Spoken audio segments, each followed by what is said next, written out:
বিএনপির একজন কর্মী হিসেবে আপনার অনুভূতি কেমন আজকের এই ব্যাপারটা নিয়ে? ঈদ মোবারক, ঈদ মোবারক, ঈদ মোবারক। আমরা নতুন করে বাংলাদেশকে দেখার স্বপ্ন দেখি, নতুন করে সবকিছু ভাবতে চাই। পিছনে অনেক কিছু হয়ে গেছে, সেই ইতিহাস তো সবারই জানা, কিন্তু আমরা সবকিছুকে নিয়ে আমরা নতুন করে সামনে আগাতে চাই।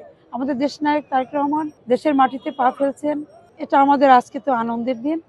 আমরা সবকিছুকে নিয়ে নতুন করে ভাবতে চাই। বাংলাদেশ বিশ্বের বুকে যেন বাংলাদেশ নতুন করে আবার দাঁড়াতে পারে, এই প্রত্যাশাই আমাদের। বিএনপির একজন কর্মী হিসেবে আপনার অনুভূতি কেমন আজকের এই ব্যাপারটা নিয়ে? ঈদ মোবারক, ঈদ মোবারক, ঈদ মোবারক। নিন্দুকরা ফেসিবাসরা বলে না এহেন কোনো কথা নেই, এহেন কোনো অত্যাচার নেই। আমরা সবকিছু ভেদ করি তো আজকে এই ঈদের আনন্দ। কেন বলছি আমরা ঈদের আনন্দ? এটা আসলে ঈদের আনন্দ। প্রতিটা ঘরে ঘরে আজকে যেন ঈদের আনন্দই পৌঁছে গেছে। জনাব তারেক রহমান দেশের মাটিতে আসছেন, আমাদের নেতা আসছেন, আমাদের লিডার আসছেন, আমাদের বাংলাদেশ এসে গেছেন। বাংলাদেশের প্রাণ কেন্দ্রে, বাংলাদেশের মাটিতে সে খালি পায়ে পা রেখেছেন, এটাই তো আমাদের আনন্দ, এটাই আমাদের অনুভূতি। আমরা তো নতুন করে সবকিছুকে নিয়ে ভাবছি, নতুন করে নতুন প্রজন্মদেরকে আমরা সামনে এগিয়ে নিয়ে যাব।